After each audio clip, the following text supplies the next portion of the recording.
नमस्कार। चलिए आज एक बहुत ही दिलचस्प ख्याल पर बात करते हैं। एक ऐसा विचार जो अकेलेपन को एक अभिशाप से वरदान में बदल सकता है, और इसे समझने के लिए हम एक कहानी का सहारा लेंगे। तो सवाल ये उठता है, क्या अकेलापन सच में एक अभिशाप है? हम में से ज्यादातर लोग तो शायद यही सोचते हैं ना, लेकिन क्या हो अगर इसका एक दूसरा पहलू भी हो? चलिए आज इसी में थोड़ी गहराई से उतरते हैं। तो हमारी कहानी का जो हीरो है उसका नाम है आरव, जिसकी जिंदगी में शांति की तलाश उसे एक ऐसे सफर पर ले जाती है जहां उसे अकेलेपन के असली मायने पता चलते हैं। देखिए, बाहर से देखने पर आरव के पास सब कुछ था। एक अच्छा घर, प्यार करने वाला परिवार, ढेर सारे दोस्त, मतलब कोई कमी नहीं थी। लेकिन इन सब के बावजूद उसके अंदर एक अजीब सा खालीपन था, एक ऐसा अकेलापन जो उसे अंदर ही अंदर खाए जा रहा था।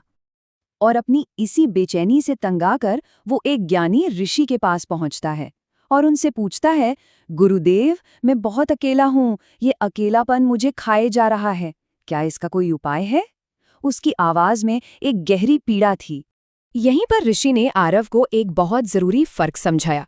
उन्होंने कहा कि जिसे वो अकेलापन समझकर एक अभिशाप मान रहा है, वो असल में एकांत हो सकता है, जो कि एक वरदान है।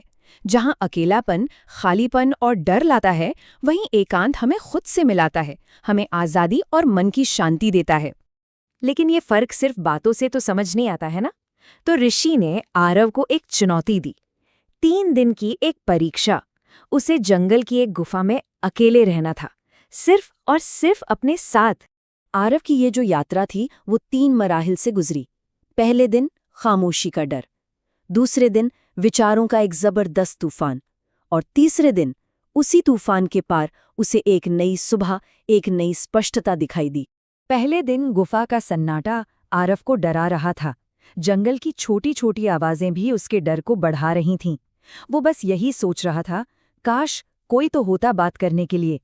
उसका मन बाहरी शोर का इतना आदी हो चुका था कि अंदर की शांति उसे भयानक लग रही थी। दूसरा दिन तो और भी ज्यादा मुश्किल था। अब बाहर का शोर नहीं, बल्कि उसके मन के अंदर का शोर था। पुरानी यादें, की हुई गलतियां, पछतावे, इन सब का एक तूफान सा उठ खड़ा हुआ। वो अपने ही विचारों से भागना चाहता था, पर भागे तो भागे कहाँ।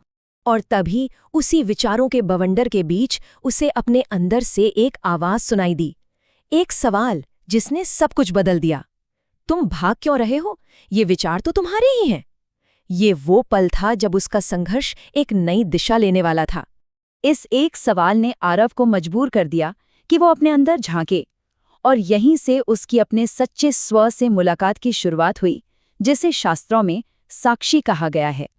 तो आरव ने अपने विचारों से लड़ना बंद कर दिया। इसके बजाय उसने उन्हें बस देखना शुरू किया, ठीक वैसे ही जैसे कोई दर्शक हॉल में बैठकर स्क्रीन पर एक फिल्म देखता है। वो बस देख रहा था, बिना उलझे, एक ऑब्जर्वर की तरह। तो ये साक्षी भाव आखिर है क्या? देखिए, ये हमारी चेतना का वो हिस्सा है जो हमारे विचारों को, हमारी भावनाओं को बिना किसी जजमेंट के, बिना अच्छा बुरा कहे सिर्फ देखता है। और सबसे जरूरी बात, ये हमारे मन से अलग है। ये वो है जो मन को भी देख सकता है। और जैसे ही वो इस साक्षी भाव में ठहरा, उसे कमाल का एहसास हुआ। उसे समझ आया, अरे मैं अपने विचार नहीं हूं, मैं अपने डर नहीं हूं, मैं तो वो हूं जो इन सबको आते जाते देख रहा है। ये एक बहुत बड़ी, एक जबरदस्त उपलब्धि थी। ऋषि ने बाद में इसे अष्टावक्र के महान ज्ञान से जोड़ा। उन्होंने कहा, तुम न शरीर हो, नहीं तुम ये मन हो, तुम तो शुद्ध चेतना हो। आरव ने इसी गहरे सत्य को अपनी गुफा में अकेले रहकर खुद अनुभव किया था। तो इस आत्मखोज से आरव को आखिर मिला क्या? चलिए अब एकांत के उन 5 अनमोल तोहफों को देखते हैं जिन्होंने उसकी जिंदगी हमेशा के लिए बदल दी। एकांत ने उसे 5 कीमती तोहफे दिए। पहला, अपने सच्चे स्वरूप से मुलाकात का मौका। दूसरा, आत्मनिर्भरता, मतलब अब खुशी के लिए दूसरों पर निर्भर रहने की जरूरत नहीं। तीसरा, मन की सच्ची शांति। चौथा, अपने ही विचारों के प्रति एक गहरी जागरूकता। और पांचवा, वो असली आनंद जो भीतर से आता है, बाहर से नहीं। तो सबसे बड़ी सीख यही है, असली खुशी लोगों या बाहरी चीजों पर निर्भर नहीं करती, बिल्कुल नहीं। वो तो हमारे अंदर ही मौजूद है। एकांत हमें बस उस खजाने तक पहुंचने का रास्ता दिखाता है। तो अब आरव की जिंदगी का क्या हुआ? क्या वो हमेशा के लिए गुफा में ही बस गया? नहीं, बल्कि उसने अपनी इस भीतरी स्वतंत्रता के साथ जीना सीख लिया था। आरव अपनी दुनिया में वापस लौट आया। वो अब भी लोगों के बीच ही रहता था, लेकिन अब वो पहले जैसा आरव नहीं था। वो अंदर से शांत था, आजाद था और एक गहरे सुकून में था।